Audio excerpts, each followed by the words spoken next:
Hello dear students, बहुत बहुत स्वागत है आप सभी का अपने यूट्यूब चैनल पर।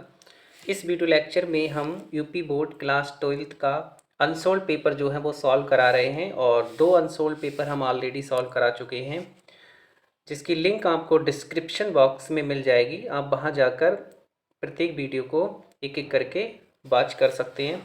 तो इस पेपर का जो कोड है वो 316 ईजी है और इसमें जैसा कि ऑलरेडी मैंने आपको बताया था कि हम सेक्शन सी पर डिस्कस करेंगे। और इंटर की जो ग्रामर होती है क्लास 12 की, वो आपके लिए बहुत ही ज़्यादा इंपॉर्टेंट होती है, क्योंकि अगर इंटर की ग्रामर आप अच्छे से पढ़ते हैं तो किसी भी कॉम्पिटिटिव एग्जाम में जिसमें इंग्लिश को पूछा जाता है उसमें आपको दिक्कत नहीं होगी, क्योंकि ये जो क्वेश्चन होते हैं सेक्शन सी के बहुत ही ज़्यादा इंपॉर्टेंट होते हैं और ये क्वेश्चन 12th के साथ साथ कॉम्पिटिटिव एग्ज़ाम में भी इनको पूछा जाता है। तो आइए डिस्कस करते हैं। जैसा कि चौथा क्वेश्चन नंबर 4 जो होता है वो वन वर्ड सब्स्टिट्यूशन से रिलेटेड होता है। इसमें ये 5 क्वेश्चंस होते हैं जो कि ऑप्शनल होते हैं और एवरी क्वेश्चन जो होता है वो 2 मार्क्स का होता है। तो यहाँ पर पूछा गया है one who takes the bright side of a thing is called. वह जो चीज़ों को ब्राइट साइड देखता है, मतलब एक ऐसा पर्सन कोई जो चीज़ों को कैसे देखता है, ब्राइट साइड देखता है। जैसे कुछ लोग ऐसे होते हैं हमारी सोसाइटी में जिनके जीवन में हमेशा बुरा घटित हो रहा होता है, उनके साथ बुरा हो रहा होता है, फिर भी वो हमेशा क्या करते हैं, अच्छे होने की उम्मीद रखते हैं कि मेरी लाइफ में आगे चलकर इन फ्यूचर में कभी ना कभी कुछ अच्छा घटित होगा। तो ऐसे लोग जो होते हैं वो चीज़ों को ब्राइट साइड देखते हैं, ठीक है। तो ऐसे पर्सन को हम क्या बोलते हैं, ऐसे पर्सन को बोला जाता है ऑप्टिमिस्ट। ऑप्टिमिस्ट का मतलब होता है आशावादी। ऐसे लोग क्या होते हैं, आशावादी।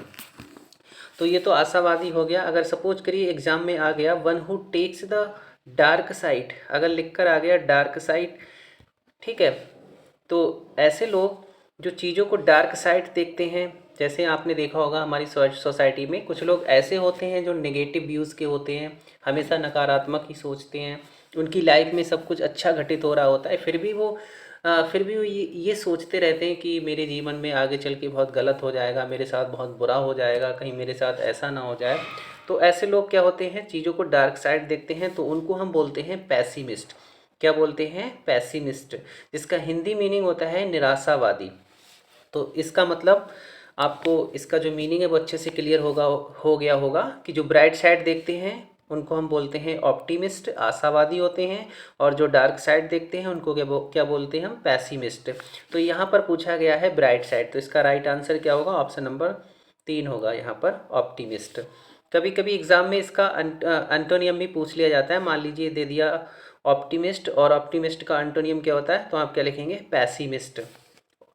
इसके बाद नेक्स्ट हमारा दिया है यहाँ पर द फ्रेज रन डाउन। ये जो फ्रेज होता है, फ्रेज ये वर्ड है, इसको हम फ्रेज बोलते हैं। फ्रेज क्या होता है, जैसे कोई वर्ब होती है, अगर उस वर्ब में कोई प्रेपोजिशन ऐड कर दिया जाता है। कुछ वर्ब्स ऐसी होती है जिसमें प्रेपोजिशन ऐड करने से उसका मीनिंग जो होता है वो एकदम बदल जाता है। तो यहाँ पर जैसे रन माने तो दौड़ना होता है, लेकिन यहाँ पर ये डाउन इसको जोड़ दिया गया है यहाँ पर। तो रन डाउन का मतलब क्या होता है, तो रन डाउन का मतलब होता है, इसका मतलब होता है कोई भी पर्सन जो बहुत टायर्ड है, कैसा है, वेरी टायर्ड है, मतलब बहुत ज़्यादा थका हुआ है, और आप कह सकते हैं नॉट हेल्थी, मतलब उसका जो स्वास्थ्य है वो भी ठीक नहीं है, बहुत थका हुआ है और बीमार सा है, तो उसको हम क्या बोलते हैं, रन डाउन। तो यहाँ पर हमें इसका राइट ऑप्शन देखना है, इसका राइट ऑप्शन कौन सा होगा। तो इसका जो राइट आंसर है वो ये होगा, थर्ड वाला, to be in poor health. To be in poor health, poor का मतलब क्या होता है, बेकार। वैसे पुअर माने गरीब भी होता है, लेकिन यहाँ पर पुअर का मतलब क्या होता है, बैड है। यहाँ पर पुअर का मतलब है बैड, यानी किसी का स्वास्थ्य बहुत ज़्यादा बैड है, स्वास्थ्य उसका बहुत ज़्यादा गिरा हुआ है, तो उसको हम क्या बोलते हैं, रन डाउन। ठीक है, क्या बोलते हैं, रन डाउन। तो इसका राइट आंसर थर्ड वाला होगा। Next one is the सिनोनियम of Frank. Frank का सिनोनियम यानी कि पर्यायवाची पूछा गया है। तो फ्रैंक का मतलब क्या होता है, फ्रैंक ऐसे व्यक्ति को कहते हैं जो निष्कपट होता है, जिसके अंदर किसी भी प्रकार का कोई भी छल या कपट नहीं होता है, तो उसको हम बोलते हैं फ्रैंक। फ्रैंक। तो इसका जो राइट आंसर होगा वो क्या होगा, यहाँ पर इसका राइट आंसर होगा कैंडिड। कैंडिड का मतलब भी क्या होता है, जो निष्कपट होता है, निष्कपट होता है। तो इसका राइट आंसर है कैंडिड। इसके बाद नेक्स्ट वन दिया है यहाँ पर, हाँ डी दिया है यहाँ पर, I prefer a pen than a pencil. तो एक सेंटेंस पूछा जाएगा जो कि सिंटैक्स से रिलेटेड क्वेश्चन होगा। सिंटैक्स नाम का आपका जो एक चैप्टर है आपकी बुक में, जिसमें ग्रामेटिकल कोई एरर होता है सेंटेंस में, वो आपको फाइंड आउट करना होता है। तो लिखा है which word in this sentence is an error. मतलब इस वाले सेंटेंस में ऐसा कौन सा वर्ड है जिसमें कोई ग्रामेटिकल एरर दिया है। तो यहाँ पर आप देखेंगे, मैंने आपको पढ़ाया था कि प्रेफर जो वर्ड होता है, प्रेफर या फिर प्रेफरेबल जो वर्ड्स होते हैं, प्रेफर या फिर प्रेफरेबल जो वर्ड्स होते हैं उनके साथ टू का यूज किया जाता है। एक वर्ड ये होता है प्रेफरेबल, इसी की तरह होता है बिल्कुल, PRE और FERABLE। प्रेफरेबल के साथ भी किसका यूज होता है, टू। प्रेफरेबल जो है वो अपने साथ किसको फॉलो करता है, टू को। और इसी तरह से जो प्रेफर वर्ड होता है वो भी अपने साथ किसको फॉलो करता है, टू को। तो यहाँ पर कौन सा वर्ड यहाँ पर गलत है, यहाँ पर वर्ड आपका देन गलत है। ये देन यहाँ पर नहीं होना चाहिए, यहाँ पर होना चाहिए टू। तो इसका जो राइट आंसर क्या होगा, वो देन होगा। Next one is the antonym of knowledge. Knowledge का विलोम शब्द क्या होता है। तो नॉलेज का मतलब सभी को पता है, नॉलेज का मतलब ज्ञान होता है। तो इसका एंटोनियम क्या हो गया, अज्ञान। तो इग्नोरेंस इसका राइट आंसर होगा। इग्नोरेंस का मतलब क्या होता है, अज्ञान। तो थर्ड इसका राइट आंसर हो गया, इग्नोरेंस। क्वेश्चन नंबर 5 दिया है, change any one of the following into indirect speech. अब डायरेक्ट स्पीच के दो क्वेश्चन पूछे जाएंगे, जिसमें से किसी एक का आंसर आपको देना होगा। एनी वन का ध्यान रखेंगे। जैसे यहाँ पर लिखा है, he said to me what did you do yesterday. He said to me what did you do yesterday. तुमने कल क्या किया। तो इसको हम सॉल्व करेंगे, इनडायरेक्ट में इसको चेंज करेंगे। तो इसकी यहाँ पर हिंट्स दी है, जो सैड या सैड टू होता है उसको चेंज कर देते हैं किसमें, आस्क्ड में। अगर आपका रिपोर्टेड स्पीच इंट्रोगेटिव फॉर्म में है, जैसे ये रिपोर्टेड स्पीच है, RS है, जो कि इंट्रोगेटिव फॉर्म में है, और इसकी सबसे बड़ी पहचान क्या होती है, पहचानने की इसमें मार्क लगा हुआ है और ये क्वेश्चन वर्ड से स्टार्ट है। तो सैड या said to is replaced by asked, इसको आस्क्ड से रिप्लेस्ड किया जाएगा। और जो इंट्रोगेटिव होता है उसको हम असर्टिव में कन्वर्ट कर देते हैं जब हम उसका इनडायरेक्ट बनाते हैं। जैसे यहाँ पर स्ट्रक्चर में डिड दिया है, यहाँ स्ट्रक्चर देखेंगे, डिड है, सब्जेक्ट है, मेन वर्ब की फर्स्ट फॉर्म है। जब हम इनडायरेक्ट में इसको चेंज करेंगे तो सबसे पहले हम सब्जेक्ट को चेंज करके लिखेंगे, और इसके बाद पास्ट इंडेफिनिट का है तो इसको परफेक्ट में चेंज करेंगे, पास्ट परफेक्ट में हैड का यूज करेंगे और MB3 का यहाँ पर यूज किया जाएगा। और यहाँ पर जो एस्टरडे वर्ड दिया है इसका हो जाएगा the previous day, previous day. ठीक है, अब इससे इसको चेंज किया जाएगा। तो सेड टू जो है, यहाँ पर सेड टू का क्या हो गया, आस्क्ड हो गया, he asked me. Comma inverted comma के स्थान पर यहाँ कुछ नहीं आएगा, क्योंकि ये कनेक्टिव का काम करेगा, डब्लू वाला वर्ड जो है, तो वाट से इसको स्टार्ट कर देंगे। इसके बाद सबसे पहले हम किसको चेंज करके लिखेंगे, सब्जेक्ट को। तो जैसे यहाँ हम देखेंगे सब्जेक्ट हमारा क्या है, यू। तो यू को सेकंड पर्सन का प्रोनाउन है, मी के अकॉर्डिंग चेंज किया जाएगा। अब मी जो है वो हमारा सब्जेक्ट केस है, और ये सब्जेक्ट केस में ही चेंज होगा। तो मी का सब्जेक्ट केस क्या होता है, आई। तो यहाँ पर क्या हो गया, आई हो गया। अब यहाँ पर स्ट्रक्चर के अकॉर्डिंग हम देखेंगे कि सबसे पहले हमने सब्जेक्ट, ये जो सब्जेक्ट है वो हमने आई लिख दिया। इसके बाद हम किसका यूज करेंगे, यहाँ पर हैड का। हैड का यूज इसलिए करेंगे क्योंकि यहाँ पर डिड दिया है, पास्ट इंडेफिनिट का है, तो पास्ट परफेक्ट में इसको चेंज किया जाएगा। फिर यहाँ पर मेन MB3 का यूज करेंगे, तो डू की जो थर्ड फॉर्म होती है वो क्या होती है, डन। डन हो गया। इसके बाद एस्टरडे यहाँ पर दिया, एस्टरडे का क्या हो जाएगा, द प्रेवियस डे। तो ये बना आपका इनडायरेक्ट। इसके बाद इसका दूसरा भी जो दिया है उसको भी सॉल्व कर लेते हैं। आपको एग्ज़ाम में केवल एक ही सॉल्व करना है, अगर दोनों सॉल्व करेंगे तो आपके नंबर जो हैं वो कट जाएंगे, किसी का नंबर आपको उसमें नहीं दिया जाएगा। ठीक है, तो यहाँ पर लिखा है, he said to his friend, उसने अपने मित्र से कहा, good morning, how are you, तुम कैसे हो। तो इसमें इसका जो रिपोर्टेड स्पीच है इसमें दो तरह के सेंटेंस है। एक गुड मॉर्निंग वाला सेंटेंस है जो कि आपका ऑप्टेटिव है, दूसरा हाउ आर यू जो है वो इंट्रोगेटिव फॉर्म में है। किस फॉर्म में है, ये इंट्रोगेटिव फॉर्म में है। तो जब सेंटेंस में गुड मॉर्निंग का यूज करते हैं तो उस केस में हम क्या करते हैं, सैड या said to is replaced by बिस्ड, यानी कि जो आपका सैड या सैड टू है इसको हम बिस्ड में क्या कर देंगे, रिप्लेस कर देंगे, और कामा इन्वर्टेड कामा को यहाँ पर हटा दिया जाएगा। इसके बाद देखो इसको इस तरह से यहाँ पर बनाया गया है, यहाँ बनाया नहीं है मैंने, चलो इस तरह से बनाते हैं। ठीक है, इसका आंसर यहाँ पे दिया नहीं है, चलिए मैं बताता हूँ किस तरह से बनेगा। आपने देखा यहाँ पर गुड मॉर्निंग दिया है, ठीक है, तो आप इसको इस तरह से इनडायरेक्ट में चेंज करेंगे, ही और क्या लिखेंगे यहाँ पर, Bisht, WISHED, Bisht. He wished his friend, his friend, friend यहाँ पे ये है फ्रेंड, फिर लिखेंगे गुड मॉर्निंग, गुड मॉर्निंग, ठीक है, गुड मॉर्निंग। यहाँ तक क्लियर हो गया कि wished his friend good morning. अब दूसरा जो रिपोर्टेड स्पीच है वो इंट्रोगेटिव में है, तो इसके लिए एक रिपोर्टिंग वर्ब बनाएंगे छोटी सी, फिर इसको हम एंड से जोड़ेंगे, फिर क्या लिखेंगे, एंड। अब दोबारा उसने पूछा है कि तुम कैसे हो, तो इसके लिए रिपोर्टिंग वर्ब बनेगी एंड आस्क्ड, और पूछा, ठीक है, एंड आस्क्ड। फिर इसको हाउ से स्टार्ट कर देंगे, तो क्या लिखेंगे यहाँ पर, हाउ, हाउ के बाद पहले हम सब्जेक्ट को चेंज करके लिखेंगे, इसमें सब्जेक्ट है यू, यू सब्जेक्ट है जो कि सेकंड पर्सन है, फ्रेंड के साथ चेंज होगा, तो यहाँ पर क्या हो जाएगा, ही ही भी कर सकते हैं यहाँ पर, सी भी कर सकते हैं, तो हाउ ही, और आर का यहाँ पर क्या हो जाएगा, वाज हो जाएगा। तो ये बना इसका indirect. Next one is combine any one of the following as directed. तो आपको कंबाइन करना है किसी एक को, ये आपका सिंथेसिस वाला जो चैप्टर है उसमें से क्वेश्चन होगा 2 नंबर का एक, जिसमें सिंपल आ सकता है, कॉम्प्लेक्स आ सकता है, या फिर कंपाउंड बनाने के लिए आ सकता है। तो यहाँ आप देखेंगे कि इसमें एक सेंटेंस आपका सिंपल आया है बनाने के लिए, दूसरा आया है कंपाउंड। तो कंबाइन करना है दोनों सेंटेंस को जोड़ के, तो ये लिखा है it must be done, it must be done, the cost does not count. इसको हमें सिंपल सेंटेंस में क्या करना है, कंबाइन करना है। तो सिंपल सेंटेंस में क्या होता है, सिंपल सेंटेंस में एक सब्जेक्ट होता है और एक ही फाइनाइट वर्ब होती है, उसमें किसी भी तरह का कोई भी कंजक्शन यूज नहीं किया जाता है।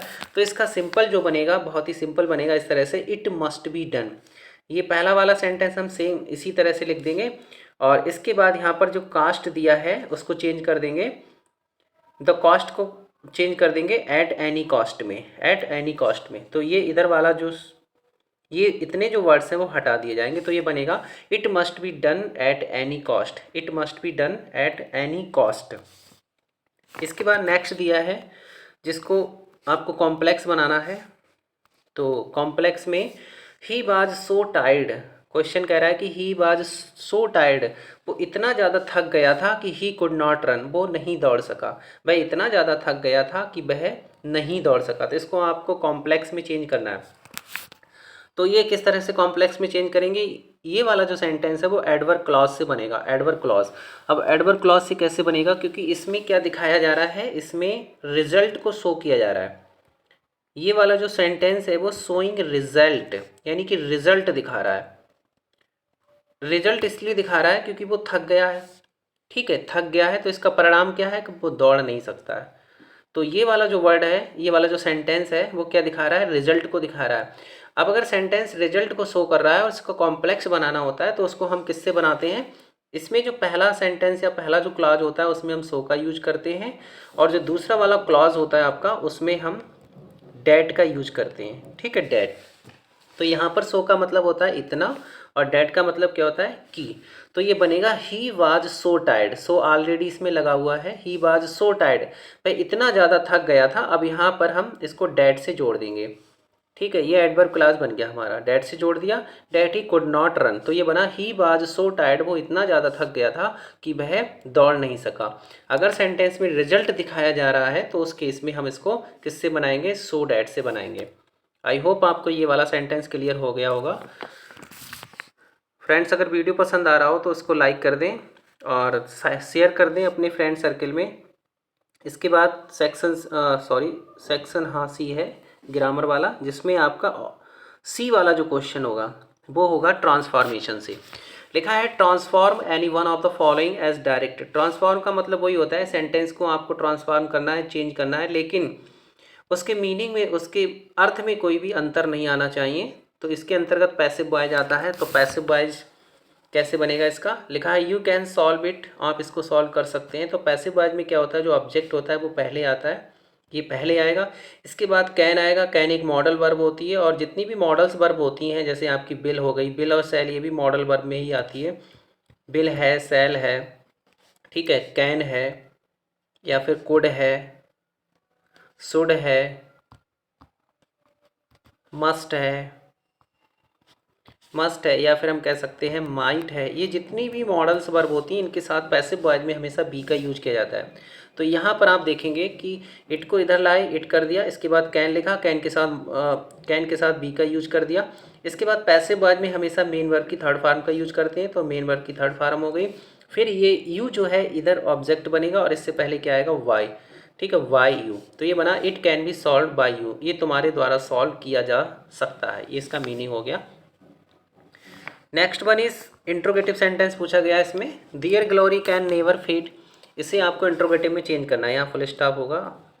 इसे आपको इंट्रोगेटिव सेंटेंस में क्या करना है, चेंज करना है। तो ये किस तरह से बनेगा, इसको दो तरह से बना सकते हैं। एक तो इसमें इसका अर्थ क्या हुआ, इसका हिंदी अर्थ समझ लेते हैं। Their glory can never fade, fade का मतलब क्या होता है, फेड का मतलब होता है मुरझाना या फीका पड़ना। तो इसका मतलब ये हुआ वो उनकी जो ग्लोरी है, उनकी जो महिमा है वो कभी फीकी नहीं पड़ सकती है, उनकी महिमा कभी फीकी नहीं पड़ सकती है। जब हम इंट्रोगेटिव में बनाते हैं तो हेल्पिंग वर्ब जो होती है वो हम पहले लाते हैं। तो इसको दो तरह से बना सकते हैं। इस तरह का अगर कोई सेंटेंस है तो उसमें हम बिहन का यूज़ करेंगे और ये जो हेल्पिंग वर्ब है उसका यूज करेंगे कैन, बिहन कैन। इसके बाद सब्जेक्ट लिखेंगे दियर ग्लोरी और फेड, बिहन कैन दियर ग्लोरी फेड। तो इसका मतलब क्या हुआ कि उनकी महिमा कब धूमिल हो सकती है, ये आपका इंट्रोगेटिव सेंटेंस बना। तो इसमें हमने सेंटेंस का ट्रांसफॉर्म तो कर दिया लेकिन इसका अर्थ, इसका जो मीनिंग है बिल्कुल सेम है। इसको इस तरह से भी बनाया जा सकता है, अगर आप बिहन का यूज़ नहीं करेंगे तो ध्यान रखेंगे ट्रांसफॉर्मेशन में ये रूल होता है, अगर सेंटेंस आपका नेगेटिव है और आप उसको बना रहे हैं किसी चीज़, किसी और में उसको चेंज कर रहे हैं, तो उस केस में नेगेटिव होता है तो असर्टिव कर देते हैं। मतलब इसमें नेबर है तो नेबर का हम क्या करेंगे, नेबर का यहाँ पर क्या कर देंगे, एवर कर देंगे। सॉरी, यहाँ पर एवर होगा, नॉट नहीं होगा, एवर होगा। अगर सेंटेंस में नेवर दिया तो उसका एवर कर देंगे और अगर यहाँ पर एवर दिया है तो इसका यहाँ पर नेवर कर देंगे। ये तरीका होता है ट्रांसफॉर्मेशन का। तो इसको अगर हम हेल्पिंग वर्ब से बना रहे हैं, डायरेक्ट हेल्पिंग वर्ब लगा रहे हैं, तो उस केस में हमें नेबर का यहाँ पर एवर करना पड़ेगा। और अगर बिहन से इसको बनाएंगे तो इसमें नेबर बिल्कुल हटा दिया जाएगा। तो इसमें क्या होगा, हेल्पिंग वर्ब पहले आएगी, मॉडल वर्ब जो है कैन पहले आया, इसके बाद सब्जेक्ट हमारा आया दियर ग्लोरी, और यहाँ पर जो नेबर है उसका हम क्या कर देंगे, एवर, और कर देंगे फेड। तो can their glory ever fade. तो ये बना आपका इंट्रोगेटिव सेंटेंस। अब इसमें जो डी वाला क्वेश्चन है वो आपका सिंटैक्स से है। Correct any one of the following sentences, निम्नलिखित सेंटेंस में से किसी एक को करेक्ट करना है, किसी एक को। यहाँ पर दोनों करेक्ट करा रहे हैं आपके लिए। जैसे ये सेंटेंस लिखा है, I am tired in doing this, I am tired in doing this. तो इसका मतलब हुआ कि मैं ये काम करते हुए थक गया हूँ। तो ये जो टायर्ड वर्ड होता है ये अपने साथ हमेशा प्रेपोजिशन ऑफ को फॉलो करता है। तो इसमें गलती क्या है, इसमें इन नहीं होना चाहिए, यहाँ पर क्या होना चाहिए, ऑफ। तो इसका सही क्या बना, I am tired of doing this. ध्यान रखेंगे टायर्ड के साथ हमेशा कौन सा प्रेपोजिशन आता है, ऑफ आता है। तो ये वाली गलती थी इसमें। तो ये सिंटैक्स वाला चैप्टर जो है वो 4 नंबर का 4 मार्क्स का पूछा जाता है। एक ऑप्शनल होता है जो अभी आपने देखा था और दूसरा ये होता है। इस तरह से यहाँ पे दूसरा दिया है, that is preferable than dishonour. अभी मैंने आपको बताया था कि प्रेफरेबल और प्रेफर जो वर्ड होते हैं वो हमेशा अपने साथ टू को फॉलो करते हैं। किसको फॉलो करते हैं, टू को फॉलो करते हैं। तो इस तरह के क्वेश्चन 2 आ गए, इसी पेपर में 2 आ गए। तो ये प्रेफर और प्रेफरेबल वाला क्वेश्चन बहुत ही ज़्यादा इंपॉर्टेंट है, बहुत पूछा जाता है। तो प्रेफरेबल के साथ यहाँ पर क्या आएगा, टू। तो that is preferable to dishonour, यहाँ पर क्या होना चाहिए, टू। तो ये हमारा सही बना sentence, that is preferable to dishonour. Next देखते हैं यहाँ पर। अब जो ई वाला ऑप्शन है उसमें आपका होमोफोन्स पूछा जाएगा। Use any one of the following pairs word in your on sentences, यानी किसी एक पेयर को आप अपने सेंटेंस में यूज करेंगे ताकि आप उसका जो मीनिंग है वो अच्छे से क्लियर कर सकें। तो यहाँ पर चलिए इस वाले पेयर का हम यूज कर रहे हैं, ऑनर और ऑनरेबल। सॉरी, ये जो लिखा हुआ है यहाँ पर इसको पढ़ेंगे हम ऑनरेरी, इसको ऑनरेरी पढ़ेंगे। ऑनरेरी वर्ड है और ये ऑनरेबल वर्ड है, ठीक है, ऑनरेबल वर्ड है। अब यहाँ पर देखते हैं,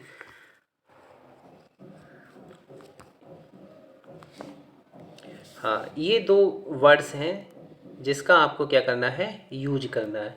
तो ऑनरेरी का मतलब होता है अवैतनिक, अवैतनिक यानी कि अनपेड। जैसे कुछ कर्मचारी ऐसे होते हैं जिनको वेतन नहीं दिया जाता है, जिनको वेतन नहीं दिया जाता है तो उसको हम क्या बोलते हैं, अवैतनिक, अनपेड बोलते हैं। तो ऑनरेरी का मतलब क्या होता है, अनपेड होता है, ध्यान रखेंगे। और ये जो वर्ड यहाँ पर दिया है, हाँ ये जो वर्ड दिया है ऑनरेबल, इसका मतलब होता है डिजर्विंग ऑनर। एक ऐसा पर्सन जो सम्मान को डिजर्व करता हो, सम्मान का हकदार हो, हकदारी हो। ठीक है, यानी कि ऑनर का मतलब सम्मान होता है, एबल का मतलब योग्य, जो सम्मान के योग्य हो, सम्मानीय हो, उसको हम क्या बोलते हैं, ऑनरेबल बोलते हैं, ऑनरेबल। अब इसका यूज सेंटेंस में किया है, my father is an honorary teacher of this school. तो मेरे पिताजी इस स्कूल के एक अवैतनिक अध्यापक हैं। तो इस तरह से आप वर्ड का यूज करेंगे सेंटेंस में। आपको हिंदी मीनिंग लिख के नहीं आना एग्जाम में। इस तरह से जो मैंने यहाँ लिखा है अवैतनिक या सम्मानीय, ये आपको एग्जाम में लिख के नहीं आना, ये केवल आपको याद करने के लिए, समझाने के लिए यहाँ पर लिखा गया है। इसके बाद दूसरा जो वर्ड है उसका भी हम सेंटेंस में यूज करेंगे, he is an honourable member of our society. वो हमारे समाज का क्या है, एक सम्मानीय सदस्य है। तो इस तरह से होमोफोन्स का आप यूज करेंगे। तो फ्रेंड्स, ये हमारे थे क्वेश्चन सेक्शन सी से। तो मिलते हैं नेक्स्ट वीडियो में।